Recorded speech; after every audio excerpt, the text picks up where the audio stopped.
Agora, já houve tempo no Brasil, na época do desenvolvimentismo, da construção de Brasília, um período até mesmo aqui em São Paulo, em que havia significativas obras feitas por arquitetos, tanto de residências quanto de construções do Estado, em que se discutia mais esse assunto e a população, pelo menos a população letrada, entendia melhor a arquitetura.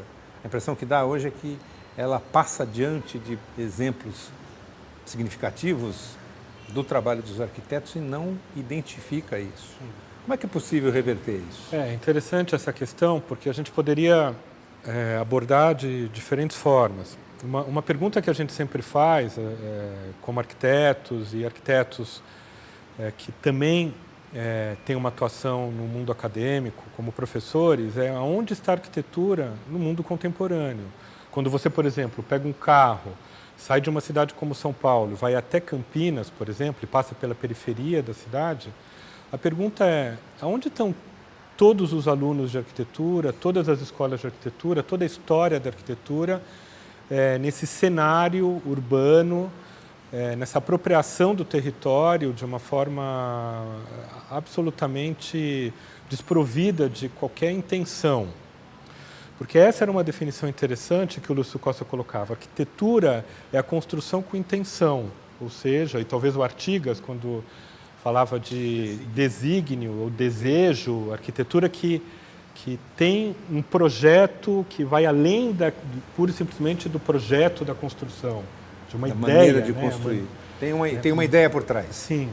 Então, me parece que uma abordagem que seria interessante dessa questão é a pergunta: a arquitetura não seria, nesse momento da nossa sociedade, da nossa história, ela não seria um produto desnecessário, então, ou fútil? E me parece, por exemplo, que seria interessantíssimo e belíssimo imaginar que na escola o urbanismo deveria ser uma disciplina. Porque se a gente remonta à expressão urbanidade, é muito comum, essa expressão é utilizada inclusive para ditar um comportamento. Se você age com urbanidade, isso quer dizer que você age com civilidade, você age de maneira cordata, cordial. E me parece que, quando a gente, no mundo contemporâneo, sobretudo em nossas cidades, é incrível a forma pela qual as pessoas relacionam com o espaço urbano, que é um espaço de todos, ou espaços públicos, de forma nem um pouco cordata, pouco urbana. Era arquitetura de alguns lugares. Um pouco da escola paulista, um pouco da escola carioca, uma mixariazinha da escola pernambucana, um pouquinho aqui da escola baiana, alguma coisa daqui, se é que teve. Então isso não representa o Brasil de forma nenhuma. Isso representa uma arquitetura que era feita na época. Como Bossa Nova não representa o Brasil, representa uma música feita no Rio e em alguns outros lugares. Né? Isso responde exatamente, se você levar para essas analogias, como você fez com Bossa Nova, quando aparece Mangue Seca, aparece não sei o quê, Mangue Beat, todas essas coisas, Milton Nascimento aqui, na mesma época de Bossa Nova, quer dizer, o Clube de Esquina e tantas outras manifestações por esse Brasil afora, a arquitetura também se manifestou dessa forma. Então, para falar em música brasileira hoje, para falar em arquitetura brasileira, é outra história. Tanto que eu falo que eu não faço arquitetura mineira, eu faço arquitetura em Minas, porque se eu fosse fazer em outro lugar, eu faria arquitetura na Bahia, arquitetura na Amazônia. Foi o que o Severiano fez. Então, essa história de arquitetura brasileira ser muito bonita na década de 50, tudo bem, fizeram grandes coisas, era uma arquitetura dogmática, literalmente dogmática. Se você tivesse feito no Brasil ou tivesse feito na França, era a mesma coisa, né? Tanto que logo depois, a decadência desse dogmatismo se chamou International Style.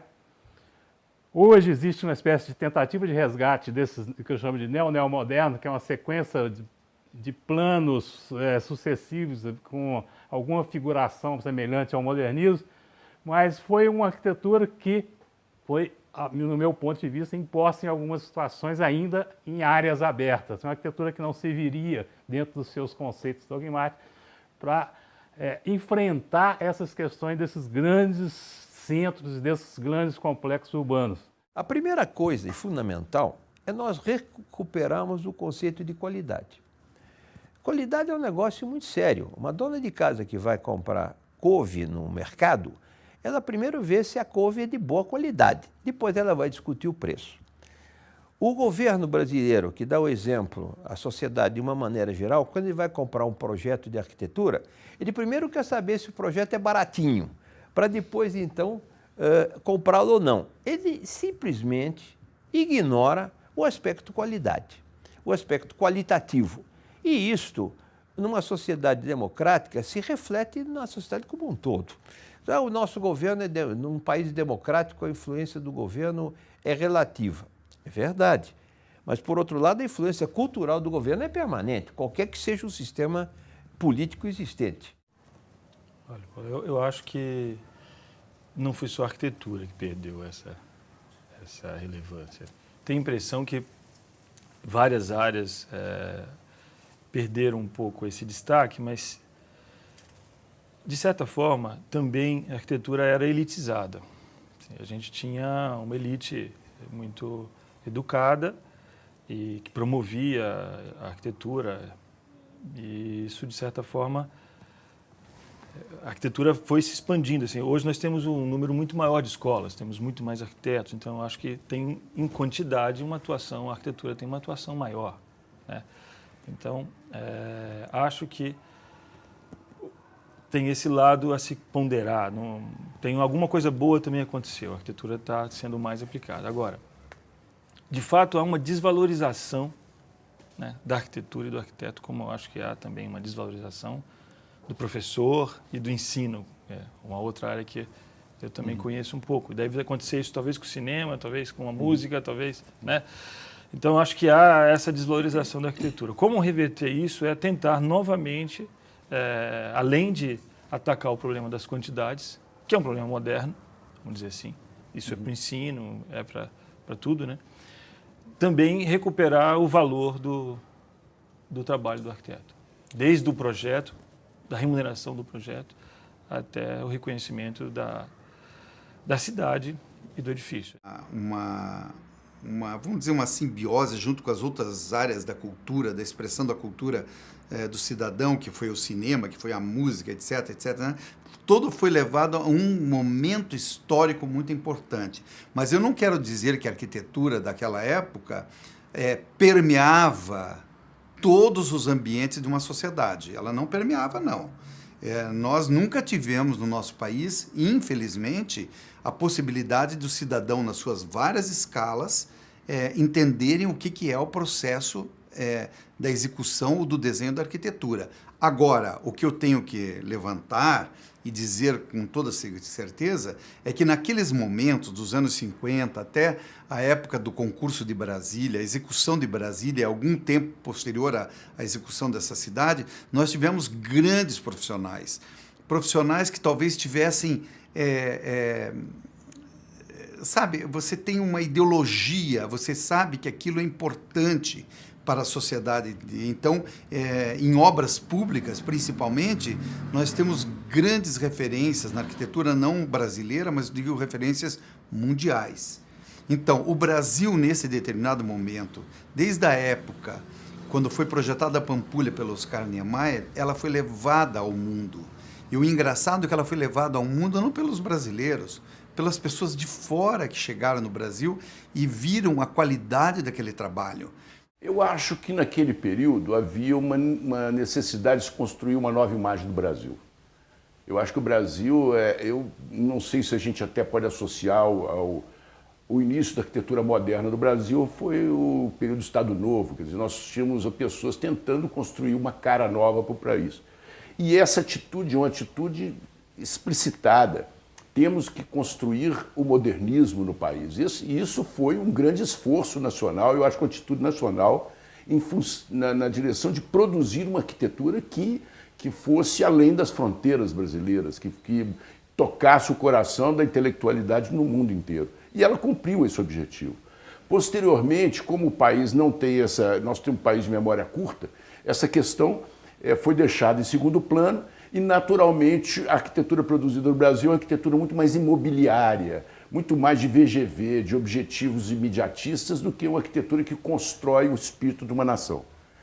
Eu acho o seguinte, eu acho que é um erro, de certo modo, da sociedade pensar assim, né? Porque o que tornou a arquitetura brasileira, principalmente essa expressão mais forte dela, que é a arquitetura moderna, que tem origem na arquitetura de Oscar Niemeyer, né? É uma arquitetura que assombrou o mundo.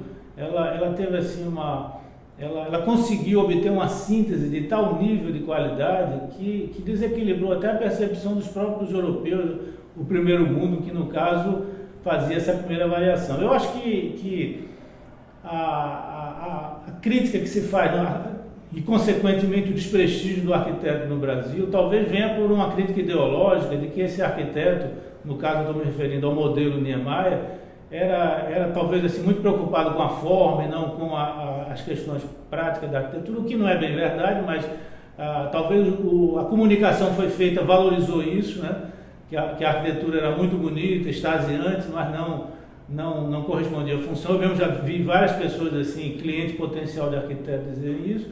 E também pelo fato, eu acho que esse mais marcante, ideológico, o fato das nossas elites terem um certo preconceito quanto à figura de Niemeyer, porque ele se dizia um comunista, um preocupado com as questões sociais.